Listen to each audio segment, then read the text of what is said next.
It's Red Podcast, the marketing podcast for experts. If you got a message to spread, you want to get more people to your podcast, to your blog, to your books. You want to make them care about it. You want to make money with that message.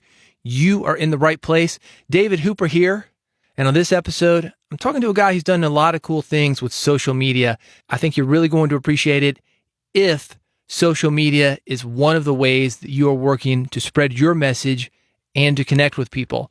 Because right now, with COVID-19 affecting everybody, this is a great way to do it. I think that's the opportunity. More and more people are connecting with each other online. How are we doing that? One of the big ways, social media. I mentioned a couple of episodes ago that one of the ways my life has changed because of COVID-19 is how I'm getting my exercise. And that is how I found out about the guest on this episode.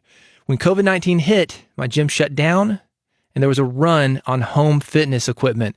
Everybody was freaking out. Oh my gosh, how am I going to exercise? I can't go to the gym anymore. I was one of those guys. My initial plan was to get a spin bike, but because everybody else was looking for a spin bike, everywhere was sold out. So I got what was available, a jump rope. That led me to my guest today, Nate KG. He jumps rope at a different level. I want you to imagine this. A gymnast doing a routine, spinning, jumping, tumbling, but there's a rope involved, and he's jumping over the rope, not getting tangled up. That's the kind of jumping rope that I'm talking about. Like I said, a lot of people are in my situation where their gyms had closed. They'd been exercising one way for so long. They're like, what am I going to do?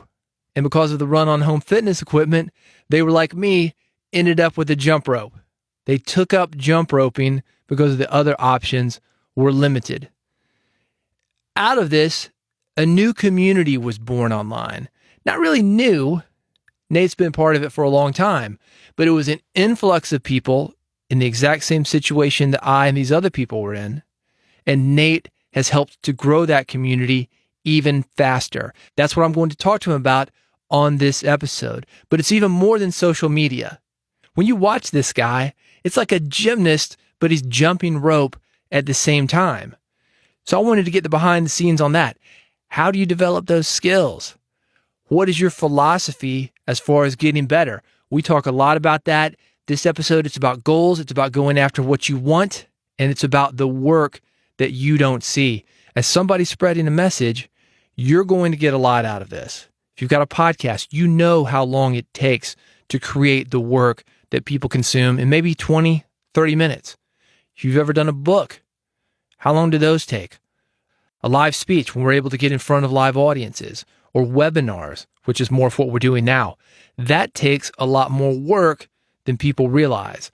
Nate and I talk about this, how to get better, how to look at the time that it takes for you to get better, how to deal with defeat, and how much you should share of all of this on your social media. I think you're going to get a lot out of this. Nate, thanks for being here on Red Podcast. Absolutely. Thanks for having me. I wanted to bring you in because I wanted to talk about how you're expanding your business and just your personal brand on social media and YouTube. But I want to start with something different, and that's the philosophy behind what you're doing. Mm-hmm. While I was doing prep on you, I went to your Instagram page, which is worth going to, by the way. It's Nate_KG.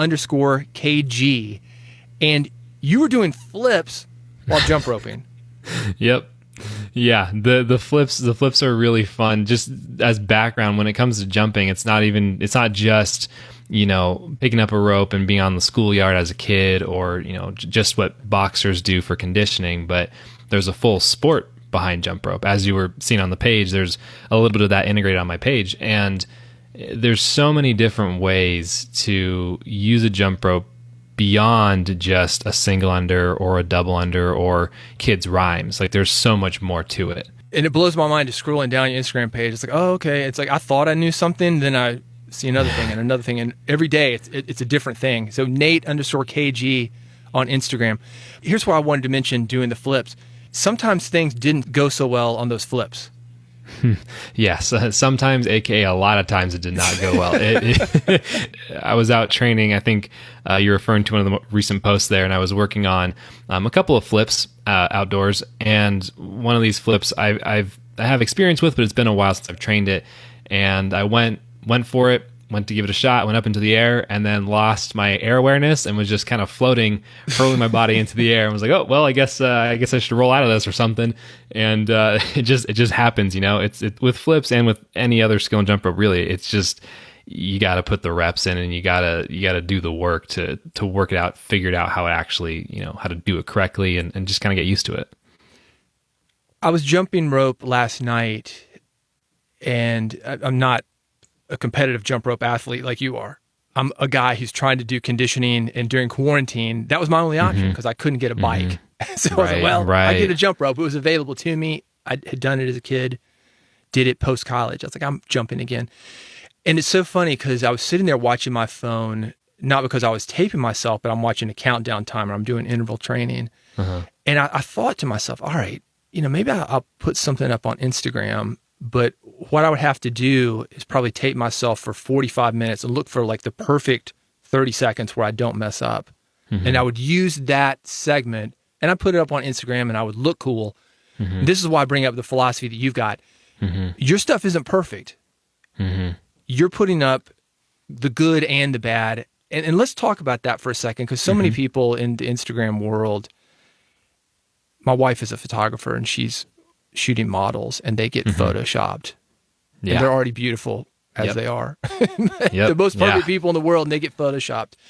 And it's probably more Photoshop than it is reality. And I think that's how a lot of people look at Instagram. You're not doing that, though. You're showing the good, the bad, and the ugly to this. Yeah, I mean, I think a lot of that comes down to not only just, I guess, my own perception on what I want to share, but also understanding the community that I'm in. Because when you spend time as you've started, you start to meet people in the jump rope community. All of a sudden, you see it's not just this person jumping, or, you know, Nate over here as a competitor. There's actually a massive amount of people who have a very similar story to yourself, have picked up a jump rope, are just getting out, trying to get after it, get some working out in, learn some new skills. And when you spend time speaking with them, whether it's on a podcast, whether it's on, you know, just in DM or in the comment section of a post, you realize that what's fun to share, what's interesting, is the process, not necessarily the end result always. Sometimes you obviously want to show like what you've achieved because that's really fun and it feels good.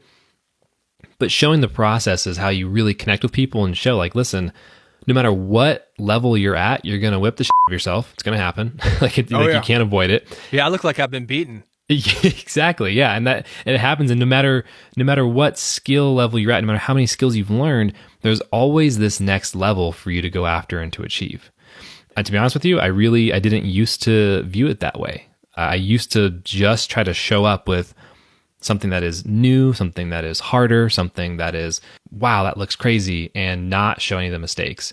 And to a certain extent, I still do view things that way, just because it's kind of how I started all of my content years and years ago, and it's kind of baked into the way I view it. But when you spend time with other humans on, you know, it is social media, right? Like, we're there to talk and hang out with other people. You realize that like it's fun to see what other people are going through. It's fun to see what they're tripping up on, not because they're tripping up, but because maybe they are having the same issue as you are. It just makes it more interesting, and it's a lot more fulfilling, I think, to see people working on something. I think that's an interesting concept. I've often talked about it with podcasting. I've got a couple of books out, and I will hear from people a lot. Oh, you're so smooth on the mic. And I was like, well, yeah, because I'm edited by the time you hear me. Right. Certainly a book gets edited. My last book, about 5 years to write, and people can read it, you know, in a week or two. It's a big book, but it certainly doesn't take them as long to read it as it does to make it. Yep. A lot of your stuff on Instagram, I was watching, you were in a competition, and I don't know, let's say that it was a 2 or 3 minute routine, but that could take months, I would think. And I think it's interesting. You hit on something when we talk about connection, that because people don't see the work that goes into something like that, they think they're the only ones that are actually having to work to achieve those results. And by you exposing that, it's like everybody can exhale and, oh, good, thank God, I'm not the only one. And they're even more connected to you because of it. A huge part of it too is simply a lack of understanding. I mean, jump rope, where it stands today, is still a very new sport. Not new in what the activity is, but new in terms of all the possibilities, right? So you have these different groups of people that participate in the sport, and they view things differently. And what's not understood widely yet is that the competitive group, we are on teams with 10, 20, 50 other jumpers. We show up, and our goal is to put together a minute to a minute 15 routine. No single under jumps in there, ideally. It's all skills put together with certain restrictions, certain guidelines based on the judging criteria. And you drill that routine over and over and over and over, ideally for the whole season. When you get to be a lot more proficient, you need less time to put together a decent routine just because you have so many things to draw on. But the whole point is that you've already spent years and years and years doing the same skills or the same sequences with minor variation over and over and over and over. Right. So a lot of the times, like even now, you won't see me post too many videos of mistakes or too many training videos, because if I'm just putting together a certain sequence or trying out like whatever, something to warm up, it's actually not taking me that long, but that's because I've already put 14 years into it. Right. So you see a lot of people picking up a rope now, like yourself, doing it because we're in, there's been lockdown, there's quarantine, or people a year or two or three ago picked it up just because they came to learn about it. And you're learning these new skills, you're learning these freestyle tricks, but the focus of hitting a routine really cleanly is not there. So you just go about it differently. And then you see someone who's crushing it, or it seems like they're crushing it in terms of like hitting these full sequences clean, but you don't have that awareness yet that, I don't even know that they've been on a team for literally a decade and they've trained that exact same thing over and over, right? Right. And make no mistake, there's been plenty and plenty of whips and mistakes and things that have gone into that. Absolutely. Yeah, I think that it's a real service for you to do that. I don't know, like I think of myself, I was a dancer, I've done yoga for 20 something years. I've got pretty good posture and body awareness. And before the quarantine, I was in pretty good cardiovascular shape too. But even then, it's like, I feel like it's tough. And you've got so many people who make it so easy, and they do bring in the tricks into it. And before you can do the tricks, you've got to have that foundation. Yeah. I mean, there's a lot in terms of the foundations. Like as a coach, like when I watch people jump, everyone approaches jump rope differently because we're all different people and we have different goals. But there's several different general categories of people who come into learning. The category of people that I kind of focus on the most, typically, like in terms of coaching, are just general enthusiast or recreational jumpers. Someone like yourself, someone who might want to learn just, a couple of skills or tricks and just kind of see how far they can take it. What I see a lot is because there is this lack of awareness to the competitive side or to even just the full understanding of what can be possible with the jump rope, a lot of habits that are built up are built specifically because the immediate goal is I want to learn this skill right now as fast as possible. Right. Now, if your goal with the jump rope, if your goal of what you're trying to accomplish is just to have fun and just to kind of do what you want to do whenever you want to do it, that totally works. And there's really no issue with that. If your goal is to continue to learn as many skills as possible, if you have some sort of an inclination towards being efficient with your skills, not just getting them done, but getting them done well, then you want to start with the right principles so that as you learn the first couple skills, the way in which you learn it then helps you out later, because all jump rope skills ultimately stack on top of each other. When you learn a cross for the first time, that plays into the next hardest cross, which plays into like a triple under version of that cross, and so on.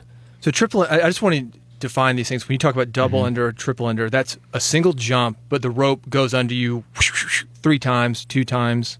Right. Correct. Yeah. And you see a lot of guys that's all they want to do. A lot of CrossFit people are into jump rope, and that's like their thing. How many double unders can you do? It's kind of like the old thing. How much can you bench press?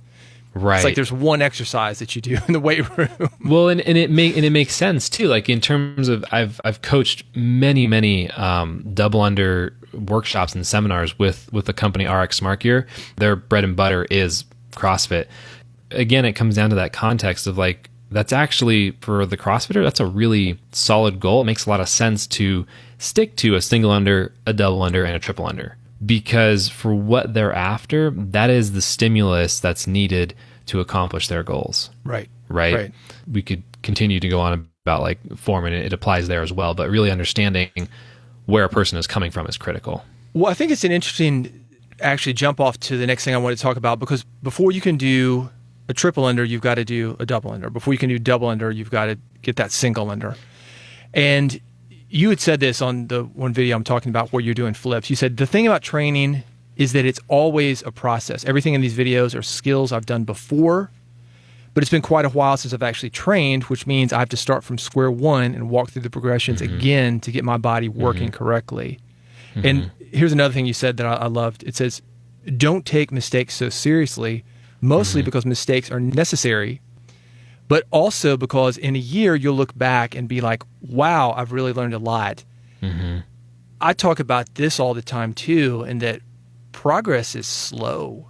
Yes. In podcasting and writing and building social media followers, it doesn't just happen like one follower and then 10,000 followers the next day. Right. It is an ongoing process.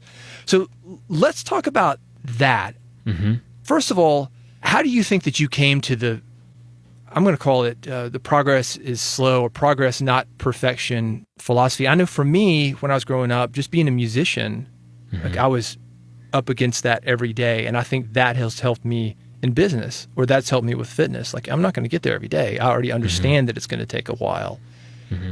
Where did that come from for you? Let's go back to Mini Nate back in kindergarten, junior high, wherever. There's two answers. There's a quick one and a long one. The quick one is that actual quote, progress, not perfection, comes from my friend Shari Hawkins, who is a heptathlete. When it comes to the actual like mindset though, of like progress over perfection, just stay at it, understand that your misses, like you have to have those. When I was in, I think early high school, I went to the gym right after a huge competition. I mean, literally, like I got off the plane and I think the next day I was in the gym and I was working on a new skill. It was a variation of a handstand with a jump rope. And when I was at competition, I got it. Like I did it for the first time ever. I was super stoked. I went back to the gym and I couldn't get it. And I tried it 2-3 times, couldn't get it, 5-6 times, could not get it. I was intending on practicing many other things during that session. For whatever reason, I just got stuck on this one skill and I ended up spending 2 full hours on only this skill. And it's a very intense skill. So it was not an easy thing to rep over and over and over. It was a little bit destructive. And I ended up putting in 103 repetitions of this over 2 hours, this handstand skill with a jump rope. And the first 10 or 20 were really frustrating. When I got to about 50, I was literally packing up my stuff and almost out the door. And then I was like, no, let me just try it a couple more times. And the thing is, like, even though you could say that I failed it 102 times, and then I got the 103rd, every single time I did it, there was something being learned. There was something being adjusted. I was making a step forward. That obviously applies with jump rope, with fitness, but I think in terms of social media or other endeavors, the same thing is very true. The question is, what is the first principle that's guiding you with what you're trying to do? For me, in jump rope, it was, how can I do this not only to complete it, but to do it well, to make it efficient? And that's a very different way of viewing it than just, I want to chuck it. How do you know that you're doing it well, though? They say practice makes perfect. I say perfect practice makes perfect. We've all seen people, whether jump rope or anything, that develop bad habits. And I know that when I started jump roping, I was like, I don't want to develop bad habits because then I've got to work twice as hard. At the same time, I don't have a guy like you in the neighborhood or something that can come up to me now and be like, hey, you're doing it wrong. I don't even have a mirror because I'm working out outside. I mean, how do you have that self-awareness for you in the work that you do, whether it's jump rope or elsewhere? Do you have somebody to check you and say like, hey, tweak this or change that? In terms of my skills now, and even then that story I was sharing, even at that point, I've always viewed things in terms of biomechanics. How does the body move? I'm a qualified or a certified personal trainer, and I've also coached some gymnastics here and there, and I've done a lot of work with jump ropes. So like through all of that, you start to see the patterns that develop in the body and how things need to move properly. For example, with a handstand, should your hands be out really wide and, arms super bent? No. Ideally, your arms should be, this from your handstands, arms up by your ears, pushing through your shoulders, right? Right. And so the muscles are stacked. So let me see if I can see where you're going with this. Right. When I'm doing, we call it a full arm balance in yoga. And if the arms are bent, if there's already that element where they're already bending, you have to work harder to keep them bent rather than when they're stacked on top of each other. Because it's an energy leak. Yeah. Right. So I'm so glad you're talking about this, because it's that pattern matching. When you can see it in one thing, you can see it in other things. And you would be surprised at how often that happens. I mean, that you can say like, oh, I've learned it from a previous skill, as you would say, but I can apply it to something completely different from jump rope. Well, and with jump rope specifically, there's basically 5 pillars of jump rope skills. There's 5 categories that you can lump all of these skills in, right? And so you start there, and when you understand that the most foundational skill, let's take a double under for an example, right? You bound straight up into the air, rope passes underneath your feet twice. That's a double under. That is the foundational skill within the multiple under category. There's a category of skills where the rope passes underneath you many times. There's double, there's triple, we talked about that. Technically, you can do 4, 5, 6, 7, 8, right? You can actually do that underneath your feet. Now, obviously, it's very hard, and the more revolutions you get, the less people are able to accomplish that. Right. But so we look at that core skill of a double under, and now we see a different core skill in terms of like a basic cross, right? So just what we all know a cross to be, where your arms cross in front of your body and you jump over that loop and you uncross. Both of these skills have biomechanics associated with them. Now, if we take them and put them together, so we do a double under, but rather than the rope passing under our feet in a normal jumping position on the second revolution, we actually cross. So we do what we call an open, and then we cross it. This is now a new skill, and even though it is separate from a double under or a single under cross, we can use the exact same principles we learned from those other 2 skills and apply them here to make any corrections. Now, there's pretty much an infinite amount of jump rope skills, but you can see how you start with the right principles first, and if you're paying attention and you really take the time to learn it, you can now self-diagnose. You can help yourself out a lot. I mean, it always helps to have someone to see, obviously, because other people can see things that you can't because it's you. But at the same time, like, you can get really far if you truly understand what these foundations are. What you're talking about right there, I call that the Taco Bell, because if you go to Taco Bell, you've only got 5, 6 ingredients. You got cheese, sour cream, beef, beans, tortilla, chips, but they package them up in a lot of different ways. And if you think about what you're coming in with your expert skills, whether it's jumping rope or whether it's like me, you're working in media marketing, or whether you're a public speaker, or public speaker is a perfect example of that, because you're speaking. Well, if you can speak to a live audience, you're probably going to be better off than somebody who doesn't speak to a live audience when you start podcasting. Right. And let's dive into some of those things that you're doing, because you have a social media presence that I love your Instagram stuff. But if I want to go deeper, you've got YouTube videos. You've got a podcast now. Let's talk about, to put all this together, building this thing from the ground up. You're a little bit younger than me. You grew up with social media. Is that safe to say? Yep, for sure. So it was around. It wasn't like one day it wasn't and the next day it was, like for me. Right. Yeah. Yep. So you're what I call a native. And this is one of the reasons I wanted to have you on here. I've got a lot of guys that are more established, but it wasn't around. And the way they eased into it is just what we're talking about. They had a skill from, let's say, broadcast radio. All right, well, they're going to be good at podcasting, or at least have some skills there. Where did you start with your social media? And let's talk maybe why, because you're doing competitive jump rope. You started that when you were very young.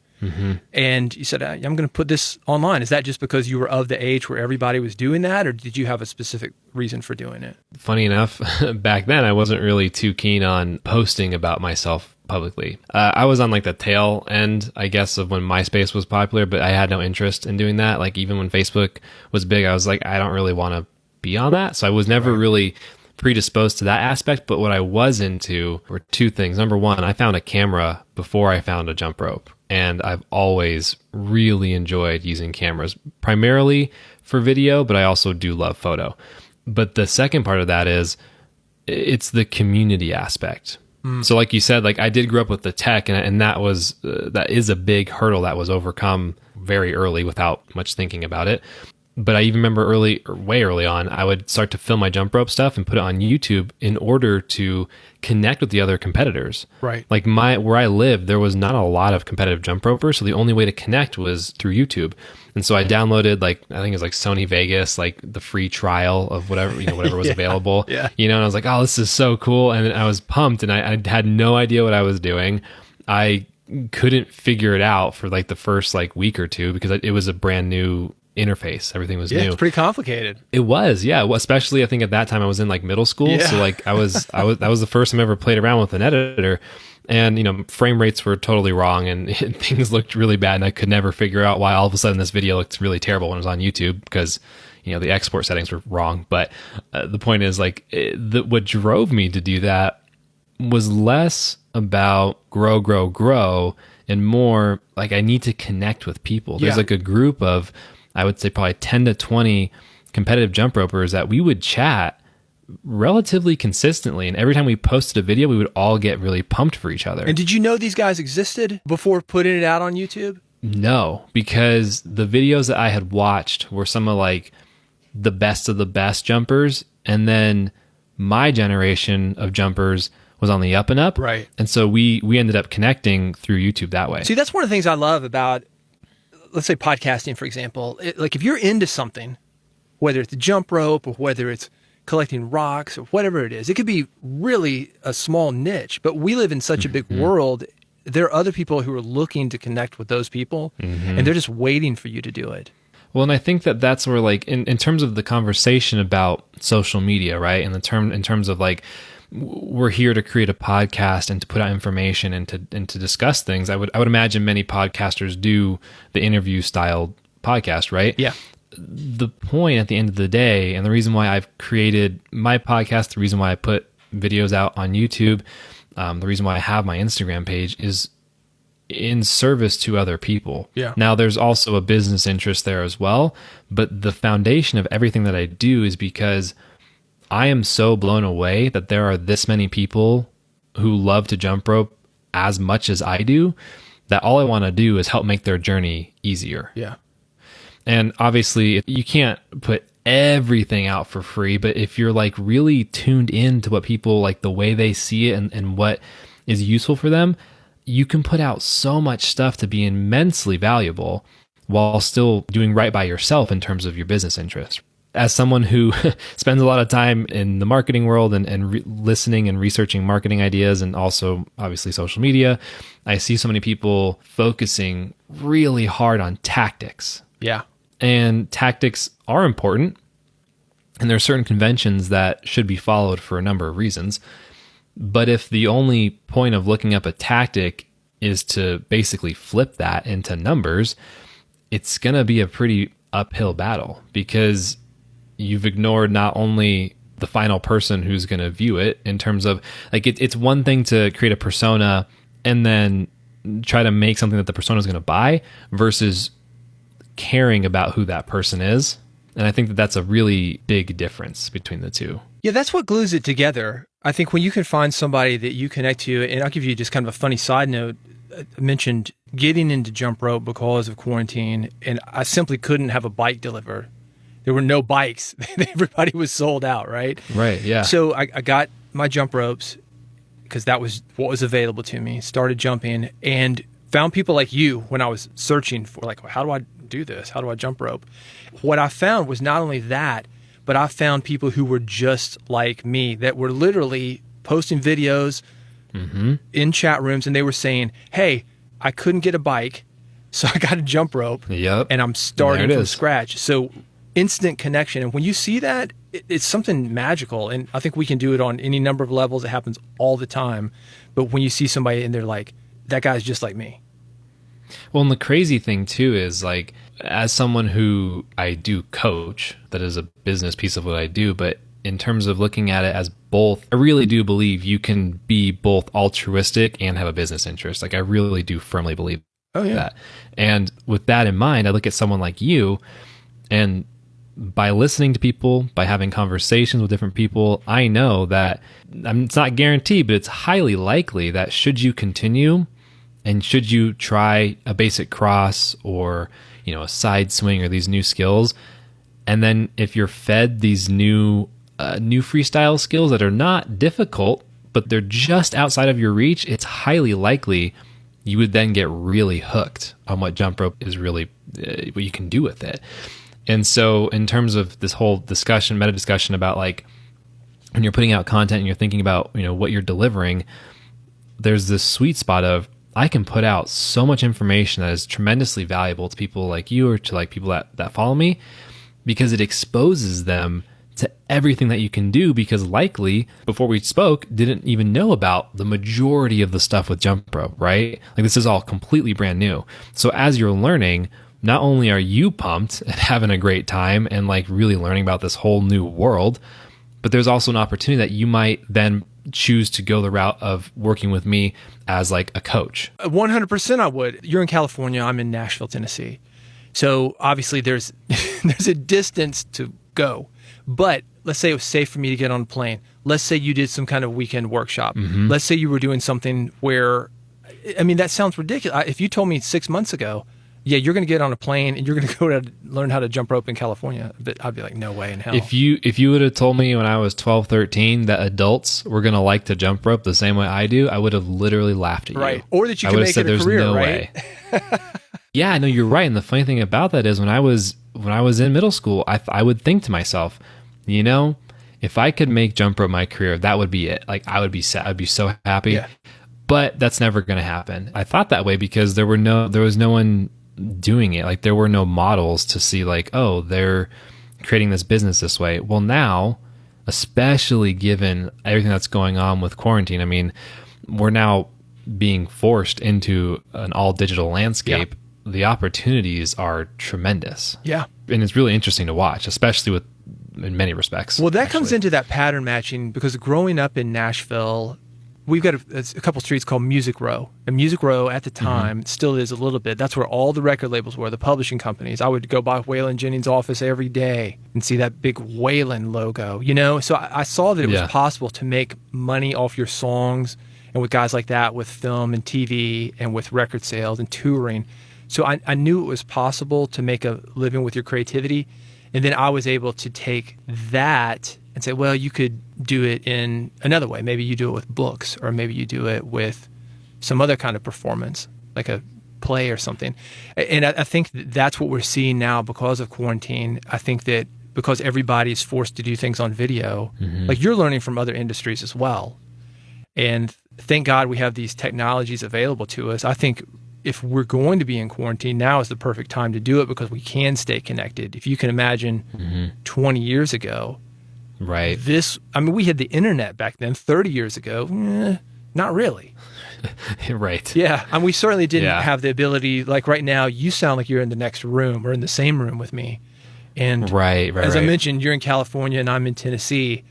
So the fact that we can do this, and it does feel like it's a real connection too, I think, because you can expose yourself so much. Like when I see you do those front flips, and when I say you made a mistake, look, man, you still pulled it off. Yeah. It wasn't like, watching the Olympics or anything, but cataclysmic mistake. Hey, yeah, no, like, those still exist though. Don't get it wrong. I might have been paralyzed trying to do what you're trying to do. You still pulled it off. And may I add, you still had a jump rope that somehow you jumped over. So however that works. Again, it's Nate_KG on Instagram if you want to watch that. I do feel like because of the technology that we've got, and another thing I think is helping us right now is that we all, in a way, are in the same situation. that you're not able to do live stuff. Me in the music business, we've had tours come off the road. Right. I can't do live seminars now. So I think there's kind of a class consciousness of us all going through that together. It's difficult, but at the same time, I think that there's, I hear a lot of talk about, and it's correct, that we're so lucky that we have this right now. It's so true. But there's another flip side of that coin, which is if you don't know the medium, if you don't know the skill for what it is, it's very difficult to be creative. If you look at what creativity is, you need to understand all the variables and all the inputs first, have an awareness of how to put them together in a normal sense. Yeah. Then you can refactor them and change them up for what you want to do in terms of creativity. The benefit right now is that for the people who do have the time, who can sit down and spend time learning, it's not to get super creative now, but rather to find the source of information that gives you your foundation so you can be really sure about what you're doing. And from there, then you can merge worlds. I'm really tuned in with Insomniac and the EDM virtual concerts they're putting out now. Before, obviously, they had planned a lot of live festivals, but that can't happen. And so now they're doing a lot of virtual things that are very based on tools and applications like Discord. You can get a lot of people into smaller subgroups to have them discuss things that are more pertinent to them. So the point is we see this blend of all these things, but they can only happen when you've spent enough time to understand all the tools that are available, which ultimately I think comes down to being real, as dumb as this is, it's being really open to the fact that everything's going to change. I know me personally, when we were locked down, I was not thinking the same way I am now. Right. Because I was still so used to not only thinking that we were going to go back to normal, quotes, but we all were. Right. But then also all of these digital things were kind of nice to haves, or they were fancy things to use. And now we need to use them correctly in order to move forward. Well, I'll give you a jump rope analogy on that, because I'm a guy that I was literally at the gym or yoga studio 7 days a week. And when I say that 7 days a week, I'm talking about, I'm doing the math here, close to 30 years.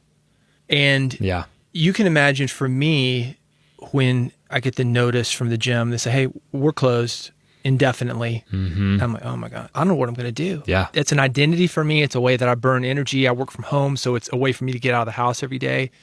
And here's what's interesting to me, and I think this is the opportunity of quarantine, is because I couldn't get the bike and I got the jump ropes, now I'm jumping. The gym comes back and, hey, we think we can get you in here. You just got to take your temperature. You got to stay a good distance away, and you might have to wait before we actually let you in if there are too many people.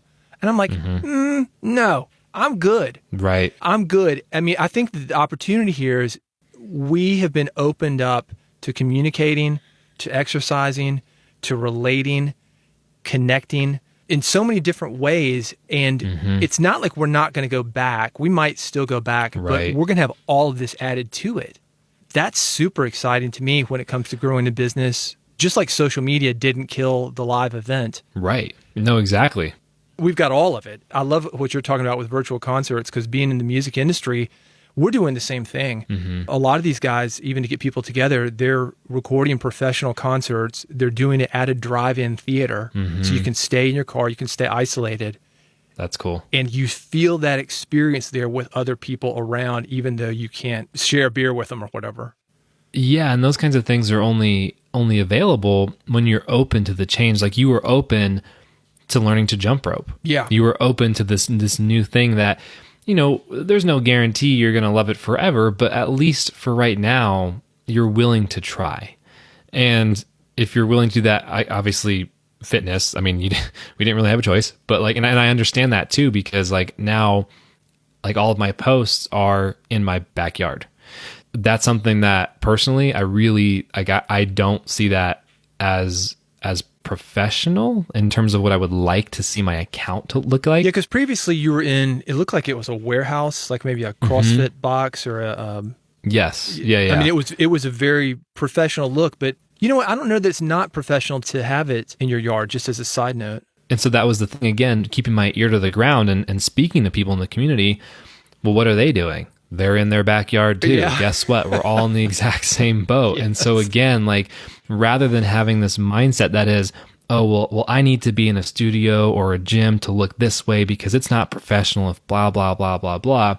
Instead of that, I just was like, well, I'm one of you guys. Like, clearly, like, I'm also a jump roper. Like, I go through the same things you guys go through. Yeah. I've just been in it for 14 years or whatever, and I've done it competitively. There's a difference there. But like, at the end of the day, I'm the same as you. Like, you go outside and you go jump. I go outside and I jump. So like, now I think that even though what kind of bugs me in terms of aesthetics is actually more powerful in terms of connecting with the community. There's no doubt about it. There's no doubt about it. And I think leaning into things like that, when my last audiobook came out, I recorded it in the same closet that I'm in now. And it's not a closet full of clothes, in fairness. I mean, I've tricked it out. It looks like a studio. But I did it on $500 worth of equipment. And I was like, I'm owning this. I am owning this to show the podcasters that listen to that audiobook that they can do it too. Because everybody thinks that you record, because we sound great, Nate. We sound really good today. Yes, we do. And it sounds like it's in $1 million studio, but it's not. I mean, you're using ATR 2100, which, you know, it's about $60 to $100 on Amazon. It plugs right into your computer. I'm using a little bit more than that, but not much. I mean, a couple $100 or so of equipment. And the fact that it can be done, and that's one of the things I think is really neat about jump ropes. Now, with that said, because of guys like you, I ended up spending $200 on jump ropes.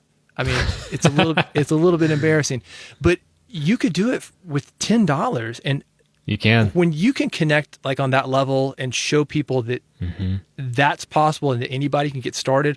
What a powerful message, regardless of the message that you're starting. You don't have to invest a ton of money or a ton of time, just the effort. You're totally right. And I think, you know, to tag on to that too, especially within marketing and podcasting and more creative aspects, like especially with video, there's this focus on the gear. There's this focus on professionalism and prestige and pride. But if you don't start with who you're speaking to, then you're probably going to waste time and money. Again, with me, with when I speak to jumpers, all they want to see is the skill. So if that skill, if you can hear it, if you can hear me, you know, exasperate when I land and I miss it, and if you can see what I'm doing, then it's fine. I don't need a $4,000 camera to record that. I just need my phone, you know. And the same thing again, like what we're doing here with podcasting, like it needs to be clear, it needs to sound really good. You have a benchmark that you have for your podcast, and we're accomplishing that. Yeah, I like the rawness of it though, because so many people, I follow, let's say 10 jumpers now. And once you follow one, you start following others, because you know how Instagram is. Like, you might like these guys. I'm like, oh, these guys are cool. And some of them do get into tricks, and they're like me, where they would jump for 45 minutes just looking for a good 30 seconds to highlight. It's cool to watch, but I think to take it back and to summarize this whole thing, when we're talking about building community, it's one of the reasons I wanted to have you on. So approachable. I DM'd you, you DM'd me back. It's like, hey man, I'm just some guy reaching out to you. Like, hey dude, let's talk marketing. And it's so funny, because when I'm on those other, 5 or 10 jumpers that I'm following, I see it liked by Nate KG, and I'm seeing you show up in memes and things too. I mean, somebody's connecting with you. Yeah, like the Nate KG challenge. I mean, this is like the pinnacle of the community thesis, right? Which is, I have met so many people that are actually some of my closest friends now. The memes you're referring to, another jump rope coach, his name is Chris Walker. He's from the UK. And about probably 2 years ago, he sent me a DM on Instagram. And at this time, he was not a personal trainer yet. He was still new to jump rope. He was maybe a year or two in. We had almost no rapport. We chatted every now and again, and we had a mutual respect for each other, but there was basically no rapport built. He sends me a message and says, hey, I'm going to come visit the States. I'm going to be in California. I know this is like a really big ask, but do you think I could stay with you for a week? And this is a guy, like, I don't know him. Like, we did a podcast, and it was like a half an hour, 45 minutes long, and we chat every now and again, but like, I don't know this guy. Yeah. And first I agreed, and I was like, yeah, because I figured, I mean, there's still 6 months until he actually pulls the trigger. Yeah, he'll never come. He won't show up. Right. But he did, and he ended up coming out. And when he was out, he stayed with me for a week. I taught him everything that I knew about jump rope. He also is like extraordinarily smart and can pick things up really fast. Yeah. Point being, so now fast forward a year or two, we are really close. We make memes about each other. We chat almost every day. All of this because of jump rope, because rather than does my post look good, is the lighting correct, I was just trying to talk to people, because you never, even though someone might start differently than I did, aka like Chris just picked up a rope for fitness reasons, right? That's different than what I was doing, but he's transformed into something that is completely new today. Now he's definitely an outlier, but if you spend the time when I spend the time to talk with people through Instagram, on the podcast and everything, you can legitimately make friends, especially if the niche you're in is something that you truly care about. I think that's a great way to sum this up. As you mentioned, this is social media. It's not broadcast media. There is an interactive element of it. And just like with jump rope, it takes a minute for you to develop those skills and get where you're comfortable. It takes a minute to build those followers. But if you keep showing up and if you're open to saying yes, which you obviously are and have been, there's an element in me that's like that father, Nate. I'm like, Nate, that's not a good idea. But at the same time, there's an element of me that's like, yeah, what the hell? I mean, just go out with the lid off. It's going to make a good story even if you fail. And like, hey, I picked up a hitchhiker once. Wasn't a good idea, but it's a great story. As long as you survive it, it's a great story. Yes, exactly. When he sat down in there and closed the door, I was like, I've made a horrible mistake. But still, though, I think that it's because of things like that, it keeps us from saying yes. And I'm trying to fight it every day. I'm trying to fight not being able to do things like jump rope every day. And I talked to a podcaster. She was on a recent episode of Red, the oldest podcaster that I know. She's 72 years old. And she was talking about editing her own podcast, had a very similar experience that you did with Vegas. Pulling up that tough first software. And she had people and she had money where they could edit it. But she said, I've got to do it myself because... Got mad respect for that. That's the way to go. Well, she didn't want anybody standing in the way of her getting her message out. That's awesome. And I think that's so important to think about as we're developing these communities and as we develop our business. It's like we need to be able to go direct. That's one of the things I love about podcasting. When I'm on the radio, I've got the FCC, I've got the station owner, I've got a program director. I've got about 5 layers of people that I've got to get to. And so many people have to listen to me or else I get canceled. But a podcast... Right. Yeah. There's pressure there. Yeah, you can't get canceled. Yeah. You can't. That's very true. Which is good and bad. Yeah. There's a lot of podcasts probably should be. All right, let's talk about how to get in touch with you. It's NateKG.com. You're on... You're the only Nate KG that there is. So popular, you've got your own meme. You're on YouTube.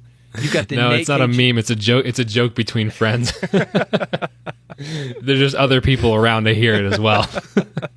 But laughing with you, not at you, though. Correct. And I think that's cool too. I mean, you have a good sense of humor about it. That's maybe another takeaway that when you fall down, there's it goes up there. I mean, there's always someone they're just not going to like what you do or doesn't think it's funny, and as long as you have good intentions, it's like whatever. Just keep moving forward. And man, listen, if you're on YouTube, that is like the cesspool of critique. Oh yes, and yes, if you want to develop your grit for just dealing with people, YouTube. Well, the thing with YouTube too is like people. I have fortunately at this point I don't have very many like haters, but I do have a few comments that are like the person clearly did not listen to what was being said in the video. Oh yeah. Like that is just a thing. So yeah, you're totally right about that. But you're still there, brave, and it's still showing up every day. Again, NateKG.com, Nate_KG on Instagram. And I'm looking forward to seeing more from you. And I might just have to come out to California, stay with you for a week. And yeah, open invitation.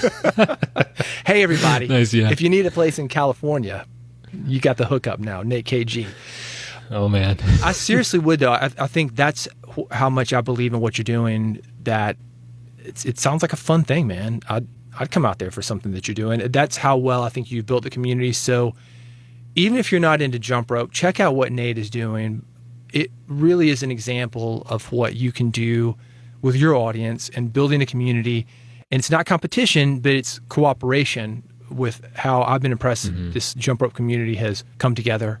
You know, with that said, I'm still new to it. I'm sure there's inside stuff. And I think it's worth noting too, like in terms of Instagram, that would be the best place to hit me up. And also it's an open invitation. The whole point of my Instagram account is to have people drop a line, ask a question, chit chat. So that is open for you, open for anyone listening as well. When you've got these, I guess we'll call them challenges, where you're asking people to do certain things and they'll send you videos. What I'm currently doing is every day I put out a new combination of skills. There's always something to work towards, and they're usually themed around one specific skill.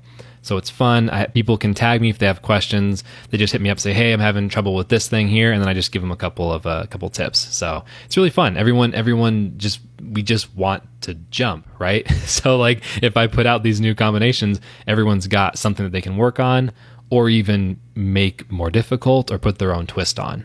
And since you're listening to this podcast, Nate's got his own podcast, the Nate KG Podcast, available wherever you get your podcast. You go to natekg.com. There'll be a link to it there. Nate, thanks for being here on Red. Absolutely. Thanks for having me. This was fun. Nate KG on Red Podcast. For more information on Nate KG, it's all in the episode notes. Redpodcast.com is where to get that. While you were there, subscribe. Sign up for the mailing list. I've got a brand new newsletter, just a few issues in, all about using podcasting to spread your message. So whether you're an experienced podcaster or somebody who's, thinking, hey, I might want to get into that, this is a great resource for you. You can find it all at redpodcast.com. Thank you for listening. I'll see you on the next episode.